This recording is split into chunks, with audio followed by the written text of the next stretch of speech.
Bonsoir. Chaque jour en Côte d'Ivoire, 300 véhicules d'occasion, encore appelés les voitures France au revoir, sont immatriculés au guichet unique automobile. Chaque année, environ 50 000 véhicules d'occasion sont mis en circulation.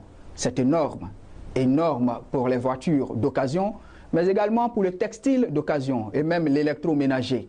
Littéralement, en Côte d'Ivoire, comme partout en Afrique, les objets de seconde main ont envahi nos marchés, créant ainsi un nouvel écosystème économique, bouleversant les habitudes d'achat et de consommation et créant également de nouvelles opportunités, mais également des menaces nouvelles. Des menaces cachées derrière cette idée de l'Afrique, poubelle du monde. Dans ce numéro, nous parlerons donc du commerce des objets de seconde main, opportunités ou menaces. Bienvenue.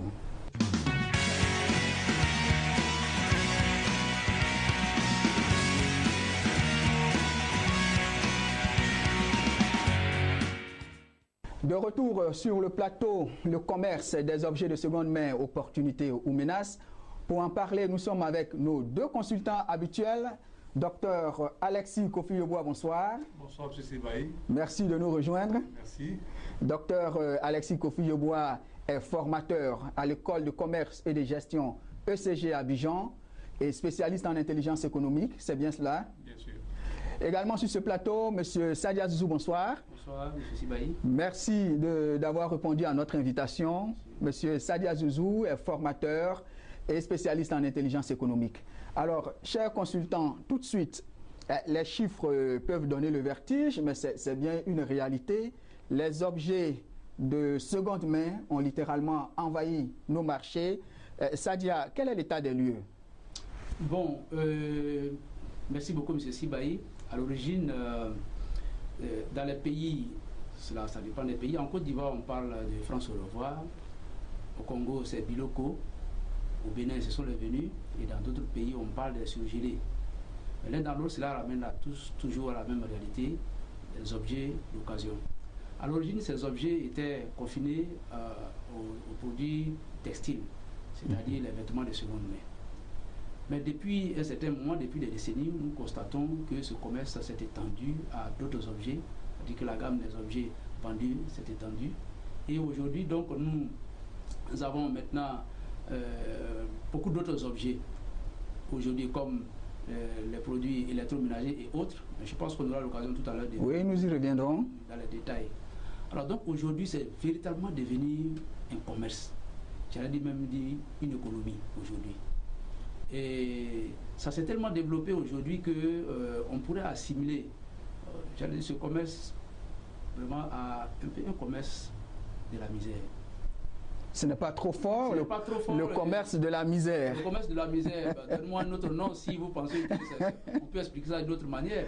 Parce que figurez-vous, vous avez à peu près 4 à 5 millions de véhicules d'occasion qui sont expédiés d'Europe vers les pays africains. Et, chaque année. Chaque année. 4 à 5 millions de véhicules venant d'Europe, d'Amérique, déversés sur nos marchés. Déversés sur nos marchés. C'est énorme. Là, on parle des véhicules automobiles, mais là, il y a encore d'autres objets dont on va parler tout à l'heure. Donc je pense que le phénomène est devenu véritablement important et qu'il ne laisse véritablement pas les pouvoirs publics aussi, je vais dire, insensibles aussi à cette situation. Ok. Docteur, Sadia a parlé d'un véritable phénomène. Pour vous aussi, c'est un phénomène? Oui, c'est exact. Si on prend seulement le secteur de l'automobile, si je prends le cas de la Côte d'Ivoire, les chiffres que nous avons, on a près de 600 000 véhicules en circulation sur le sol ivoirien et il y a 75% de ces véhicules sont des véhicules d'occasion. Ça, c'est le cas des véhicules. Et maintenant, si on prend le cas des objets, notamment le textile, presque aujourd'hui, ce secteur a presque tué les artisans tailleurs qui font les habits dans les quartiers. Il n'y a pas un seul quartier d'Abidjan où vous n'avez pas des endroits où on vend des habits de seconde main. Donc c'est un véritable phénomène. Je vais peut-être m'attarder un peu sur le textile. Allons-y. Il faut dire dans nos régions, on appelle à Doucaflé, ici en Côte d'Ivoire. Toutounou, Wench, etc. Mais ce n'est pas reluisant. Non. C'est un peu comme si c'était... enfin, il y a une mauvaise idée derrière. Bien sûr, bien sûr. Néanmoins, c'est une réalité. C'est ça. Je voulais même préciser, on appelle souvent le broad.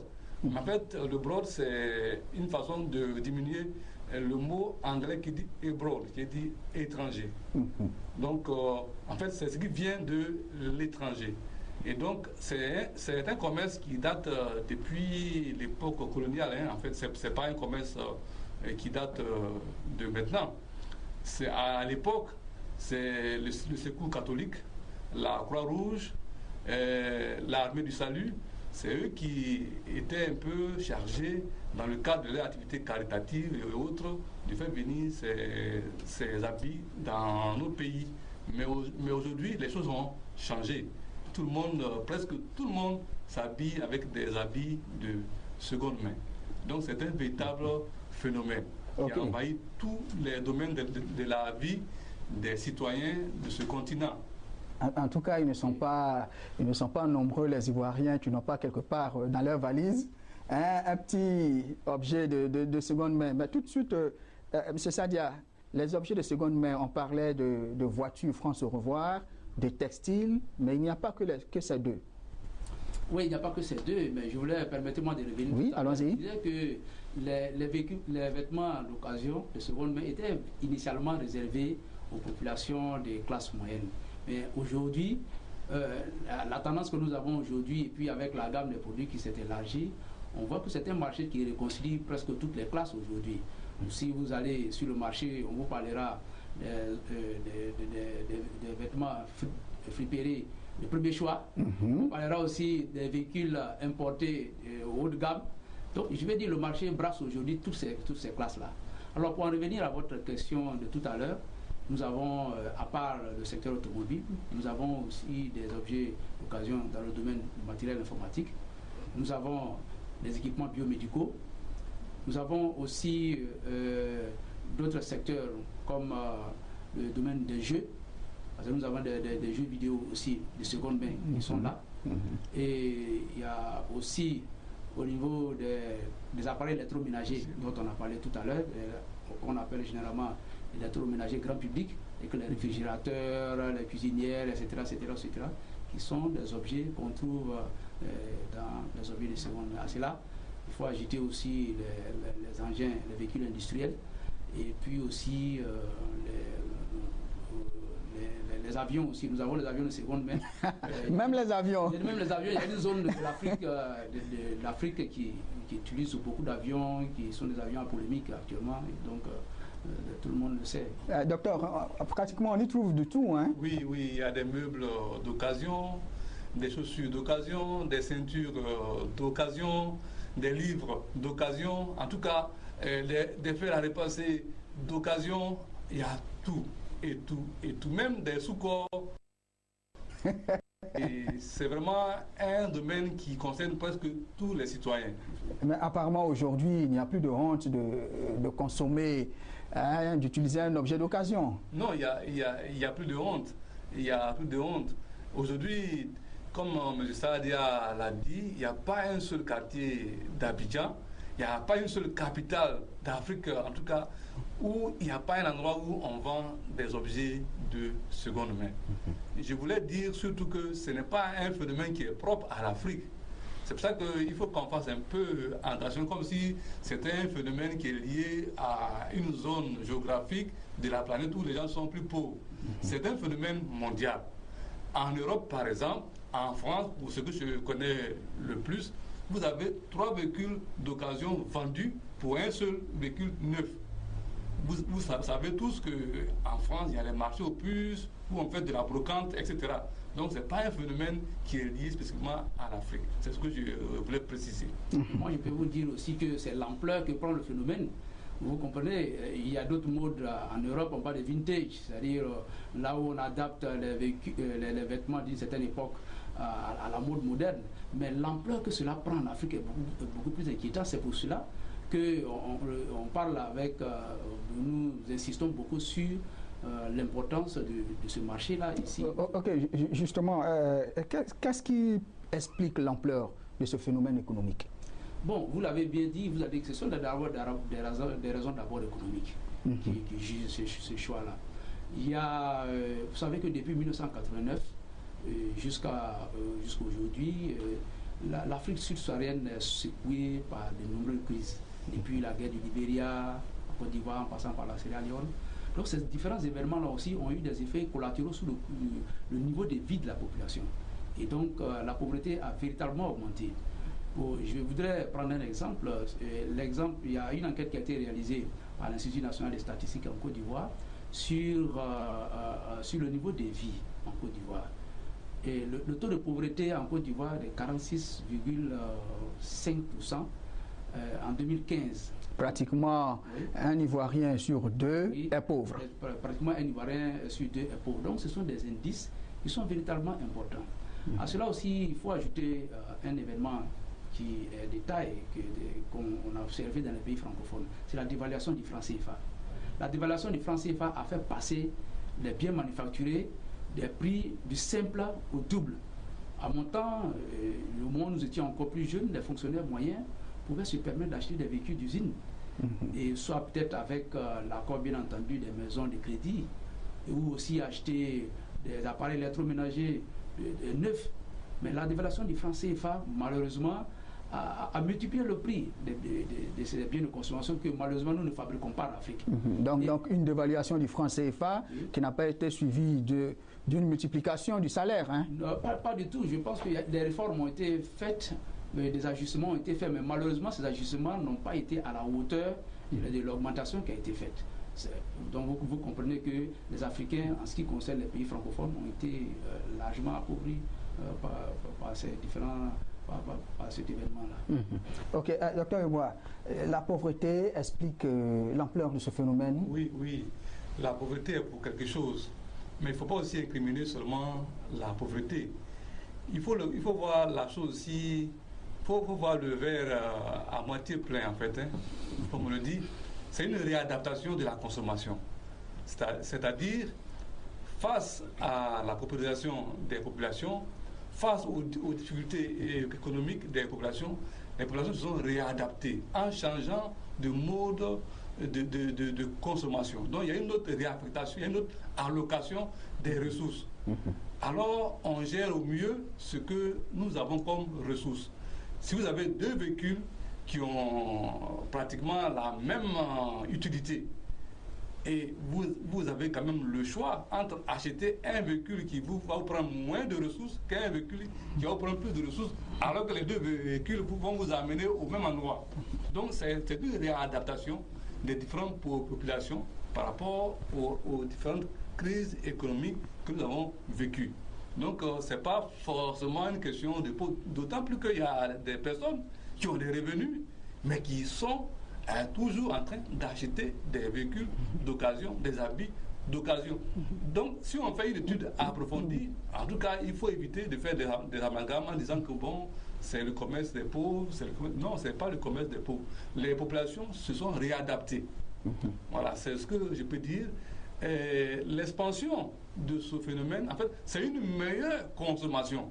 C'est-à-dire, une meilleure consommation, c'est-à-dire? Ah oui, parce que les objets de seconde main, normalement, sont destinés à la casse, sont destinés à être recyclés. Et lorsque des personnes peuvent l'utiliser, alors on peut dire que nous sommes en train même de lutter contre le changement climatique, contre le gaspillage des ressources naturelles. Ça, c'est une autre façon de comprendre. Docteur, apparemment, vous êtes en train d'applaudir le phénomène. Non, je ne suis pas en train d'applaudir le phénomène. Je suis en train de présenter la situation. Voilà, c'est pas parce que tout le monde voudrait avoir des habits neufs, sortis de chez le meilleur couturier, tout le monde veut avoir la meilleure BMW, mais nous sommes dans une économie qui est en train de changer. Comme on dit souvent en économie, les ressources sont rares et les besoins sont illimités. Et face à ce que nous connaissons comme phénomène, notamment la dévaluation du franc CFA, l'inflation, donc les revenus doivent être gérés au mieux. Ok. Moi, je ne partage pas les avis tristes des docteurs. Nous sommes dans le domaine de l'économie, il n'y a pas... je vais dire que c'est une compétition. Je ne pense pas, moi, à mon avis, que les pays occidentaux nous envoient les produits dont ils ne veulent plus. Par pitié. Par pitié ou bien par simple altruisme. Ils aiment bien les Africains, ils veulent bien leur envoyer les biens auxquels ils n'ont pas accès. Je ne pense pas. Il y a un véritable business qui est caché là derrière. Mais je voudrais rebondir sur les autres raisons, M. Sibaï, concernant notamment le fait que de plus en plus d'Africains vivent en ville. Donc les Africains s'urbanisent de plus en plus. Donc le fait de s'urbaniser crée des besoins nouveaux. Donc ces besoins nouveaux ont besoin aussi, ces besoins nouveaux, comme je le disais tout à l'heure, entraînent aussi les demandes d'achat de certains équipements, comme les équipements électroménagers de grand public plutôt, comme les réfrigérateurs, les cuisinières, les fours à micro-ondes. Ça crée de nouvelles habitudes. Vous allez maintenant dans les foyers modernes, de plus en plus vous trouvez des fours à micro-ondes. Ce n'était pas le cas il y a quelque temps de cela. Tout à fait. Mais un autre phénomène lié à cela, c'est que du fait que les villes africaines grandissent de plus en plus, et que Abidjan, une ville comme Abidjan ou bien des villes comme Dakar et autres sont en train de devenir des véritables mégalopoles aujourd'hui. Si vous allez voir au Sénégal, il y a une nouvelle ville qui est en train d'être créée, Diamniadio, je ne sais pas si je prononce bien le nom. Oui, c'est ça. Mais si vous voyez que l'État sénégalais avait construit une ligne de métro aujourd'hui au Sénégal, c'est parce qu'effectivement, les pouvoirs publics se sont rendus compte qu'ils ne pouvaient plus transporter les populations comme il le fallait. Donc, le fait que les villes se tendent, bien entendu, fait en sorte que les besoins en moyens de transport deviennent de plus en plus importants. On sait que depuis les années 90, sous l'effet des problèmes d'ajustement structurel des institutions internationales que nous n'avons pas citées tout à l'heure, nous avons vu que véritablement l'État s'est désengagé du secteur des transports publics.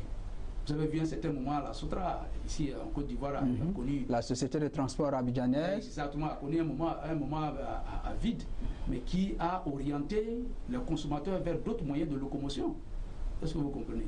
Donc cela dit, tous ces éléments entrent en ligne de compte pour les raisons qu'on vient de citer. Il y a aussi des raisons sociologiques. Depuis un certain moment, on se rend compte que, mais ce n'est pas maintenant, mais depuis toujours, il y a des biens manufacturés qui sont fabriqués en Europe, qui sont destinés à l'Afrique, mais qui ne sont pas fabriqués avec les standards requis. En Europe, par exemple, la réglementation est beaucoup plus stricte, mais en Afrique, on n'a pratiquement pas de contrôle là-dedans. Donc, on nous envoie des produits à cycle de vie plutôt court, mais c'est bien entendu moins cher. Mais quand on les utilise à partir d'un certain moment, on se rend compte que finalement ces objets ne durent pas. Monsieur Sadia, est-ce que vous êtes en train de dire que les objets de seconde main, quelquefois, sont plus durables que les objets neufs? Mais c'est ce qui fait que les gens maintenant s'en vont vers les objets de seconde main. Je pense qu'à partir des années 2000, il y a eu un véritable engouement pour les produits chinois. Mais on s'est rendu compte à la pratique qu'en achetant un pantalon chinois ou bien un t-shirt chinois, vous le lavez 2 fois, 3 fois, il n'y a plus rien. Non, je pense qu'on ne peut pas continuer en disant qu'en incriminant directement les produits chinois, il faut quand même qu'on recadre un peu les choses, parce que les produits chinois ne sont pas forcément de mauvaise qualité. Je suis d'accord avec M. Sadia quand il dit que les Africains aiment les produits qui durent. Ça, c'est normal. D'ailleurs, pour confirmer ce qu'il est en train de dire, il y a certains ménages qui préfèrent acheter des jouets d'occasion que d'aller acheter des jouets neufs dans les magasins, ici à Djamé ou au plateau, parce que ça ne va pas durer. Mais ce qu'il faut dire, pour revenir aux produits chinois, les produits chinois sont même, je peux dire, à saluer. L'activité économique que mène la Chine en permettant aux Africains d'avoir des produits pour pouvoir satisfaire leurs besoins est une bonne chose. D'ailleurs, je prends quelques exemples. Vous vous souvenez, on a acheté ici des simples portables à 300 000, à 400 000, à 100 000. Aujourd'hui, le prix des portables, tout est carrément, on va dire, c'est du dumping. Oui. Voilà. Deux portables à 5 000 francs CFA. Et ça, mais malgré le fait que la Chine mette sur nos marchés des produits neufs à bas prix, cela n'a pas freiné le phénomène des objets et des objets de seconde main. Bien sûr. Alors, question, qu'est-ce qui fait que cette activité fleurit? Je n'ai pas fini. Allons-y, docteur. En fait, lorsque M. Sarada dit, bon, c'est comme si les gens venaient déverser les produits sur nos marchés. Non, c'est nous-mêmes, Africains, qui allons chercher. C'est nous qui allons importer. Ce ne sont pas les Européens qui font venir ces véhicules-là ici. D'accord, docteur. On va en profiter pour parler des différentes filières. OK. Comme tu l'as dit, on va chercher les objets, on les emmène ici en Afrique. Il doit y avoir une filière. Et qui sont les acteurs et quelles sont les différentes filières? Oui, bien sûr, les acteurs sont nombreux. D'abord, il y a l'État à travers ses services chargés du commerce, de l'importation. Il y a le port autonome d'Abidjan et tous les ports, puisque nous sommes en train de parler de tous les pays d'Afrique.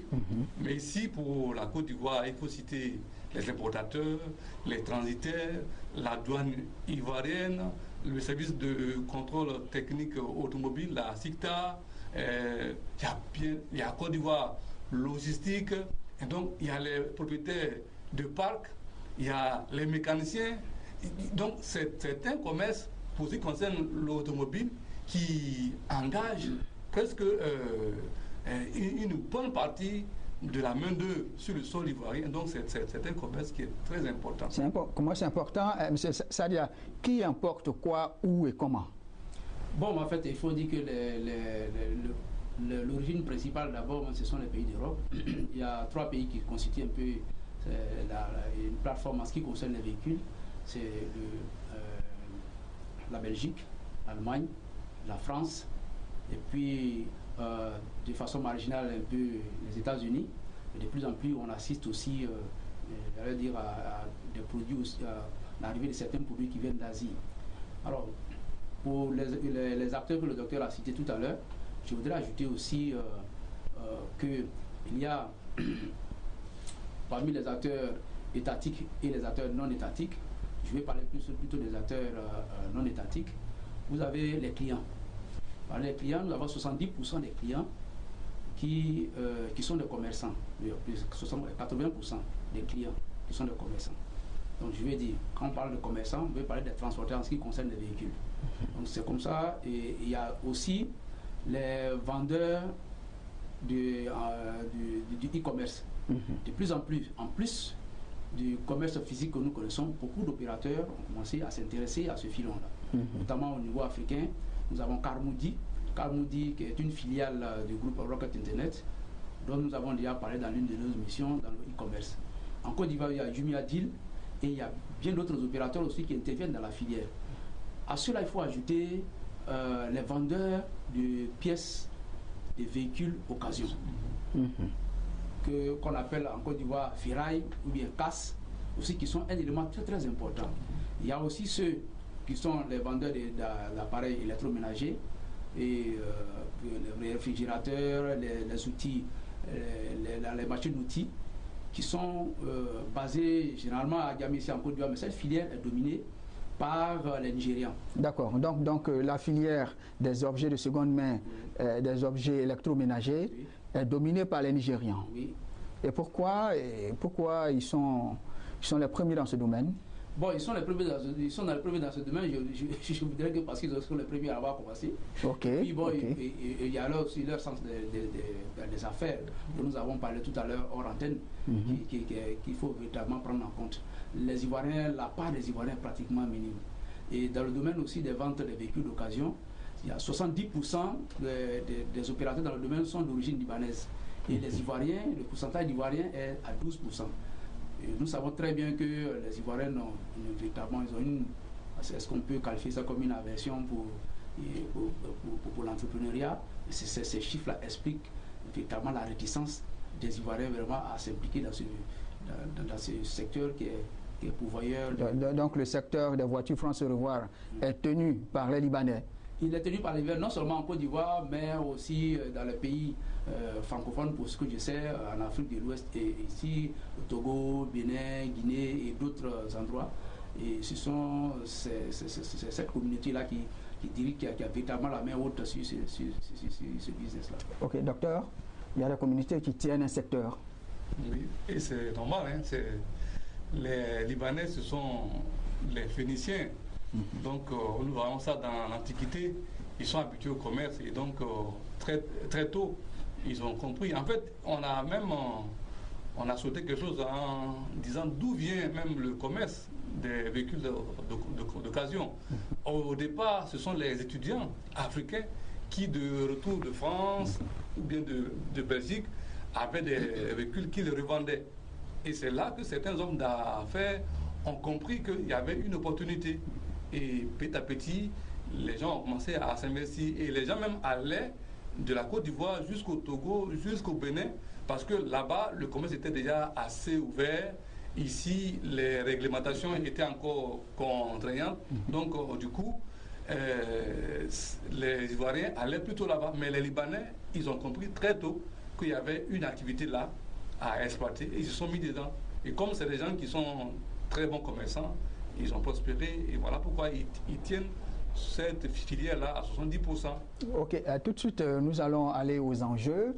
Et quels sont les enjeux du commerce et des objets de seconde main et comment se déroule la compétition sur le terrain? Bon, les enjeux sont énormes, ce sont des enjeux financiers énormes.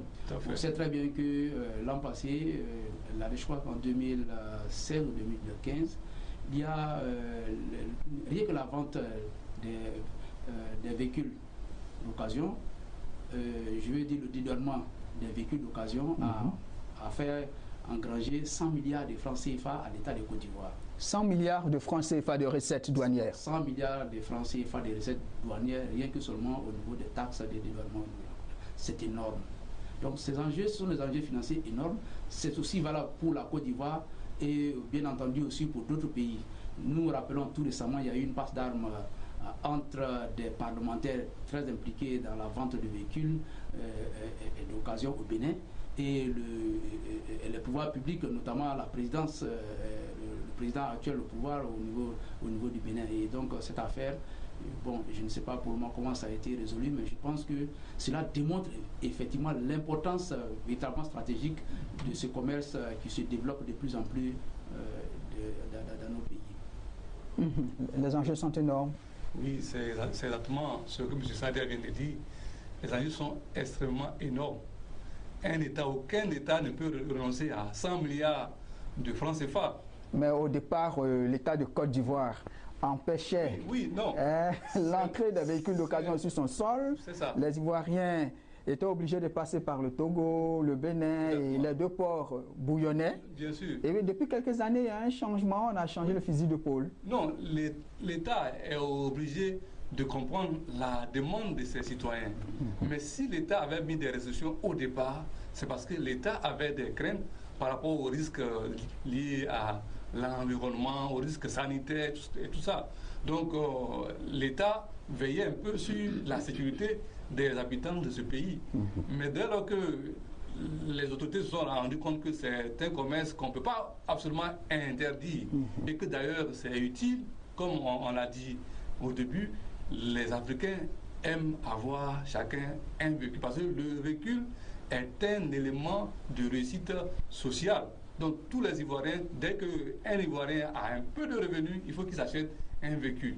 Du coup, l'État ne peut pas être insensible à cela. Donc l'État a ouvert le marché et les autorisations ont été données et les autorités économiques ont commencé à faire le commerce. Mais sinon, la première réaction, c'est d'empêcher que des véhicules qui peuvent polluer, qui peuvent être dangereux pour le transport, puissent arriver sur notre sol. C'est ça qui a motivé au départ les restrictions que l'État avait mises. D'ailleurs, même ces mêmes restrictions continuent. Un véhicule de plus de 5 ans est frappé d'une certaine taxe pour décourager les citoyens à faire venir des véhicules un peu trop anciens qui vont quand même poser des problèmes de sécurité. Ok, M. Sadia, est-ce que le secteur est également pourvoyeur d'emploi? Mais bien entendu, c'est des pourvoyeurs d'emploi. Bon, le fait qu'ils soient pratiquement dans l'informel, en ce qui concerne par exemple la vente d'équipements informatiques ou des appareils électroménagers de seconde main, ne permet pas d'avoir des statistiques.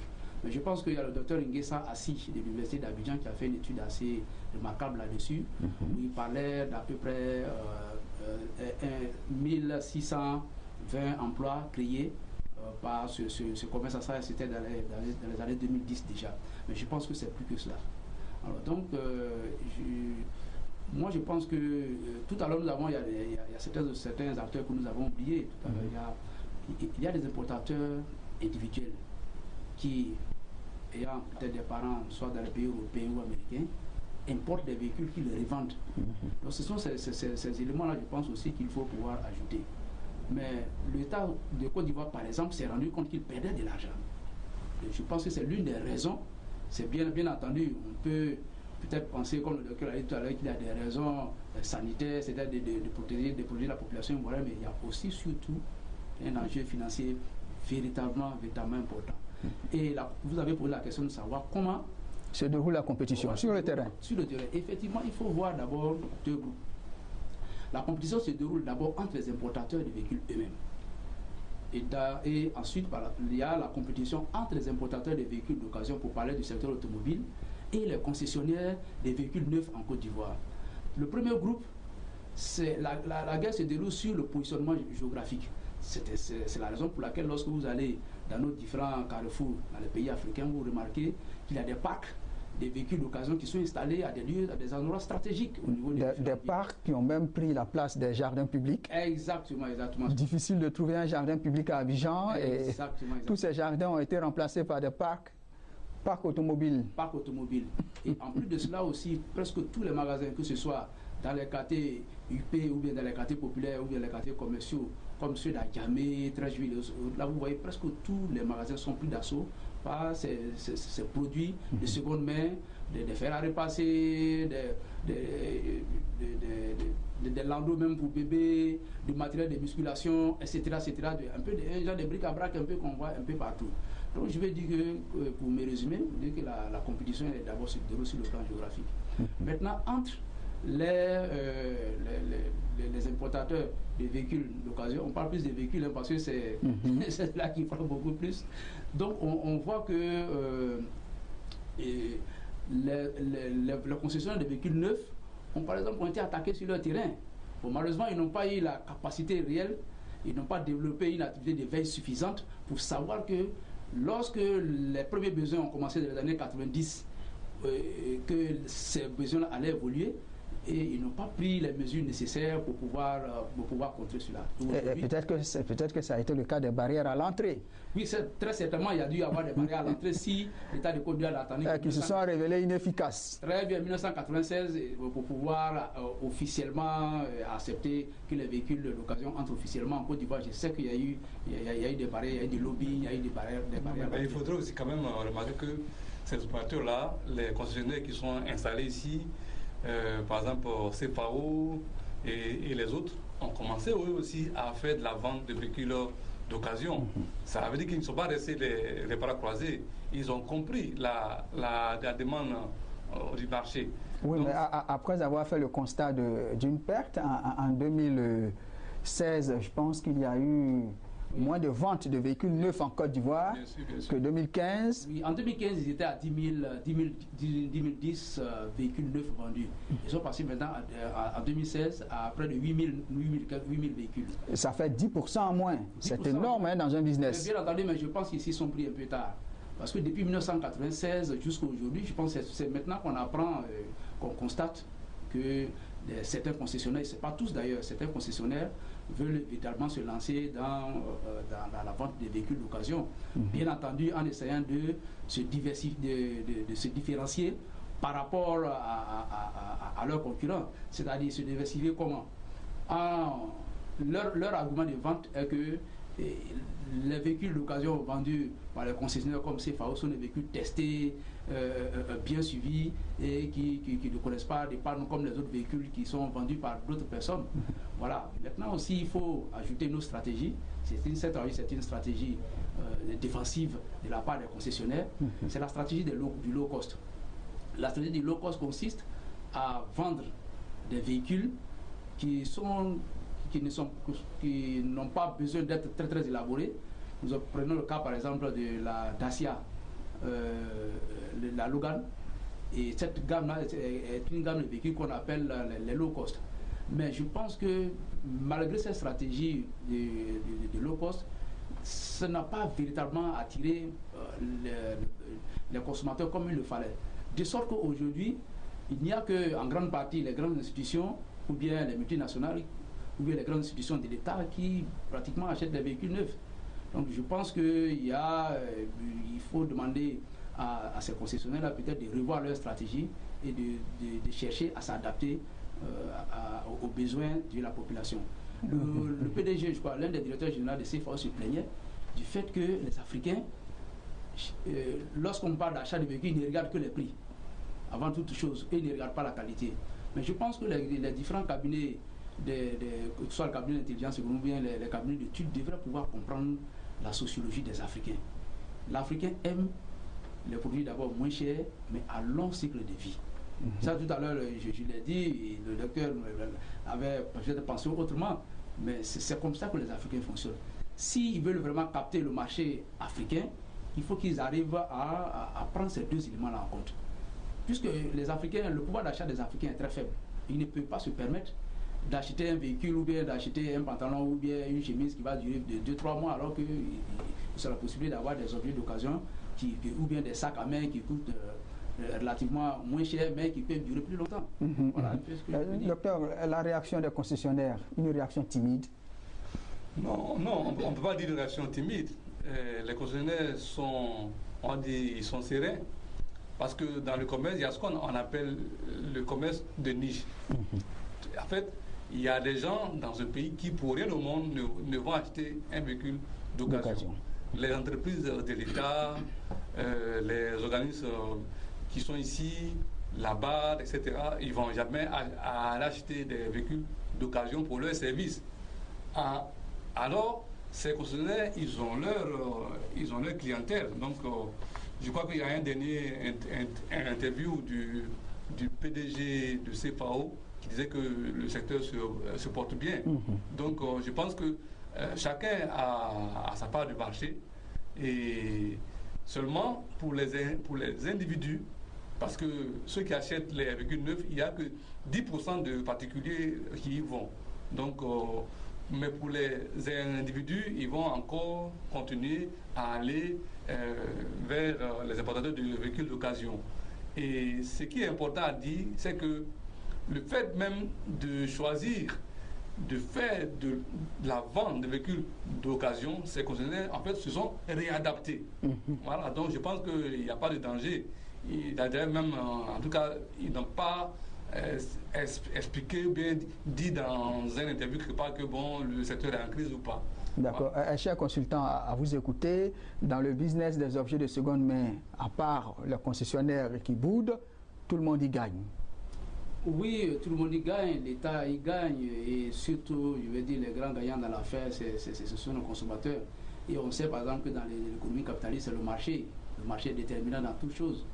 Donc, je suis bien d'accord avec ce que vous dites, c'est tout le monde gagne, mais je ne suis pas tout à fait d'accord avec ce que le docteur a dit concernant les concessionnaires.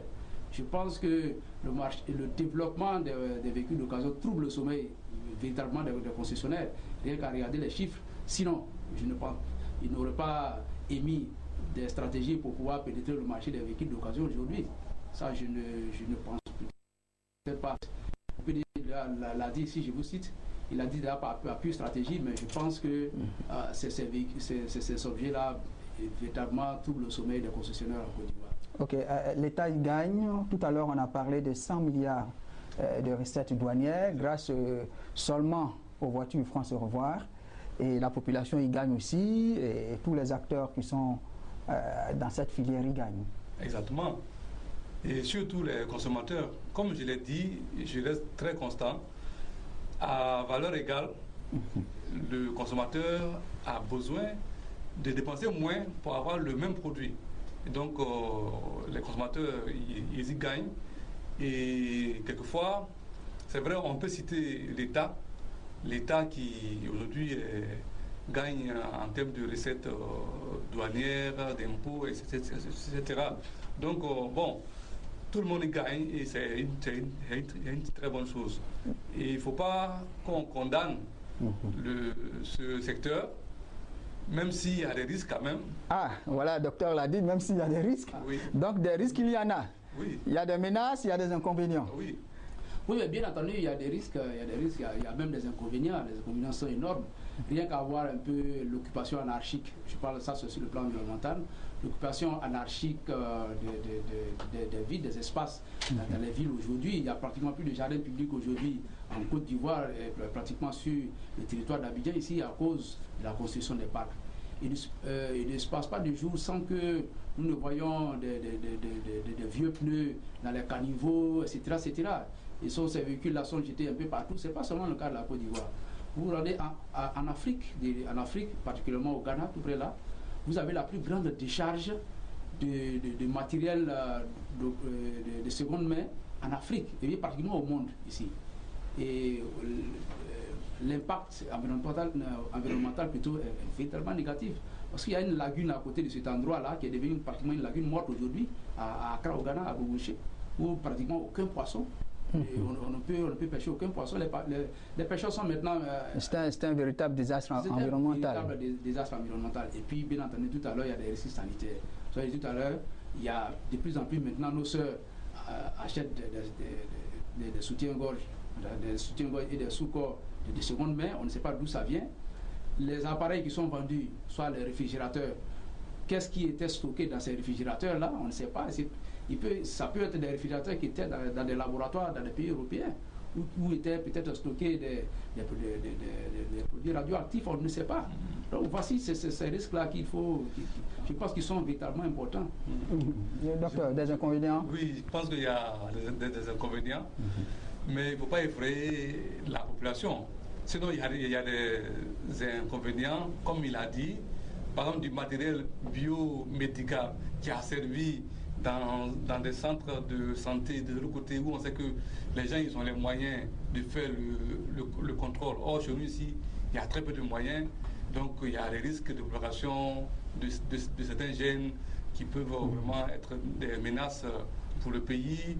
Bon, je veux quand même rassurer, parce que pour les habits d'occasion, on demande des certificats de fumigation aux importateurs, etc. Donc, les États ne sont pas restés les bras croisés. Les États font des efforts, même s'il y a quelques limites. Mais en tout cas, il y a des risques. Et ces risques ne sont pas à mettre comme si c'était un étendard rouge pour pouvoir effrayer. Mais je pense que les avantages, pour l'instant, sont plus élevés que les inconvénients. Docteur est très optimiste. Ces habits qui entrent par la friperie, qu'on vend, qui sont de la friperie, personne ne connaît leur traçabilité. Vous êtes au courant, vous savez très bien que nos frontières sont poreuses. Il y a la contrebande qui est là. Est-ce que ces produits qui passent par, comment on appelle cette ville Adiaké, là-bas, est-ce que ces objets ont des certificats, sanitaires? Non, je ne suis pas en train de dire que nous... Alors qu'on sait que le Ghana est l'une des plateformes du commerce de la friperie en Afrique de l'Ouest. Ici, le Ghana et le Nigeria, et ces produits-là peuvent passer par là. Non, je ne suis pas en train de dire que nos États maîtrisent tout. Mais je veux dire, il faut rassurer ceux qui nous regardent et ceux qui nous écoutent. C'est vrai qu'il y a des risques, mais ces risques-là sont quand même, on va dire, minimes. Le premier élément peut-être qu'on peut signaler, c'est des problèmes liés à l'environnement, etc. Parce que souvent, c'est des véhicules qui sont destinés à être recyclés, mais ce sont des habits qui doivent être recyclés, qui nous viennent ici. Mais l'élément même pour nous, qui sommes en intelligence économique, qu'il faut signaler, le vrai risque, c'est le fait que ce commerce est en train de cannibaliser, par exemple, le commerce des véhicules neufs, de cannibaliser même les activités économiques qui sont menées par des vrais professionnels qui sont là, les artisans, les couturiers, les modélistes, les stylistes africains, qui sont menacés par le commerce des habits usagés. Mais je pense que ce sont quand même des risques et nos États sont quand même conscients de cela. Malheureusement, nous sommes dans une économie où nos attentes en tant que consommateurs sont tellement élevées que nos États ne peuvent pas suivre le rythme. Voilà pourquoi, bon, il y a quelques débordements, mais je pense que les citoyens peuvent être tranquilles. Nos États veillent sur nous quand même. D'accord. Docteur, il dit que les États veillent sur nous. Bon, c'est ça, quelle a été la réaction des pouvoirs publics? Bon. Est-ce que c'est une réaction appropriée? Bon, je pense que, mais avant d'arriver aux réactions appropriées, il faut penser aussi aux avantages. S'il y a eu des inconvénients, il y a des avantages énormes. On en a déjà cité tout à l'heure du fait que ces activités-là créent de l'emploi et c'est une source non négligeable de revenus tout à fait. De la population. Et ces activités-là combattent véritablement le chômage. Il y a aussi le fait que ces articles-là permettent aussi au pouvoir public de donner l'impression qu'il se préoccupe aussi du bien-être de la population. Donc ça, ce sont des éléments qui sont véritablement importants. Et je pense aussi que si les États ont toléré l'activité comme cela se fait dans le système, c'est qu'il il y a quand même un avantage. Vous vous rappelez tout récemment que le passage à vide qu'a connu, mais que continue de connaître la Sotra actuellement, ce sont les Woro qui ont aidé la plupart des populations à se et les minicars, communément appelés Baka. Oui, appelés Baka, mais dont on sait qu'à 80% ou à 95%, ce sont des véhicules de seconde main. Et bien entendu, le développement des classes sociales a permis aussi aux classes moyennes de pouvoir, en tout cas pour chaque famille, se permettre d'avoir un véhicule synonyme en Afrique jusqu'à présent de réussite sociale. Maintenant, vous me demandiez tout à l'heure... La réaction des pouvoirs publics. La réaction des pouvoirs publics est de deux ordres. La réaction des pouvoirs publics, dans un premier temps, c'est d'encadrer les activités dans un pays. Ça, c'est le rôle régalien de l'État de le faire. Bien entendu, mais à ce niveau aussi, l'État essaye de prendre un certain nombre d'initiatives. En Côte d'Ivoire, par exemple, il y a le projet dont nous avons parlé au cours de notre émission sur le e-commerce, sur le projet Un citoyen, un ordinateur. Donc, ce projet vise à faire en sorte que la fracture numérique se diminue. Donc, il permet aux citoyens qui n'ont pas dont le pouvoir d'achat n'est pas élevé, de pouvoir acquérir des ordinateurs de façon progressive. Et puis il y a aussi le fait que si en Côte d'Ivoire, l'État a institué le projet de renouvellement du parc automobile en Côte d'Ivoire. Bon, malheureusement, ce projet, non seulement il s'adresse seulement aux professionnels du transport, et puis aussi en grande partie, ce sont ce sont des projets qui sont liés. Notamment, si la Chine offre une ligne budgétaire, bien entendu, c'est pour acheter des véhicules chinois. Et c'est ce qui a été le cas. Ce projet de 750 milliards de francs CFA que l'État de Côte d'Ivoire a mis à la disposition des transporteurs, ce projet-là a des aides liées. C'est plutôt une aide liée. Non, je crois que quand M. Sadia parle de produits chinois, je souris un peu parce que moi je suis quand même un peu sceptique. C'est comme si vous incriminez les produits chinois alors que c'est de bons produits. Il y a des bons véhicules qui sont faits par la Chine. Et je prends par exemple le cas des engins tels que les motos. À l'époque, pour acheter une simple mobilette de marque Peugeot ou Capomia, vous devez débourser 600 000 francs CFA. Mais aujourd'hui, vous avez des motos à 200 000, à 150 000 même, vous pouvez vous déplacer. Donc, ce n'est pas parce que ce sont des produits de mauvaise qualité. Ok, on va pas faire la polémique sur les produits chinois. J'ai seulement dit que les Africains aiment les produits avec un cycle de vie long et qui soient moins chers. Malheureusement, ce n'est pas le cas des motos chinoises dont vous parlez des Jakarta. C'est bien, c'est utile, mais demandez aux utilisateurs et voilà. Non, mais je veux dire que la Chine propose des produits de qualité. C'est un grand pays qui a fait beaucoup pour la demande africaine. Voilà. Avant, en fait, vous ne pouvez pas vous déplacer. Et si vous avez les moyens de vous déplacer à moindre frais, même si les produits ne sont pas forcément durables, mais il y a des produits durables en Chine. Tout dépend du prix qu'on y met, en fait. Mais pourquoi on ne les amène pas ici, on les amène en Afrique, on amène en Afrique des produits qui ne durent pas, qui ne sont pas de bonne qualité? Pourquoi? Moi, je vous propose la Non, question. on n'amène pas en Afrique. C'est les Africains qui achètent. Voilà. C'est ça. Il ne faut pas dire qu'on amène.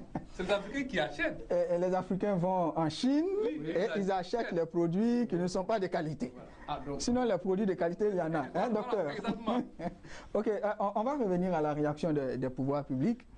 En Côte d'Ivoire, les véhicules d'occasion à importer pas plus de 5 à 7 ans. C'est une bonne réaction. Oui, je pense que c'est une bonne réaction quand même, parce qu'il faut quand même, toutes les nations du monde se sont mises ensemble pour tenter de lutter contre le réchauffement climatique. Du coup, il faut éviter de mettre sur le marché des véhicules qui vont polluer, qui vont dégager beaucoup de CO2. Donc c'est une bonne chose. C'est une bonne chose et je pense que ça va empêcher que des épaves se retrouvent sur nos routes. Donc c'est une très bonne chose. Ok, nous allons tout de suite parler de perspectives.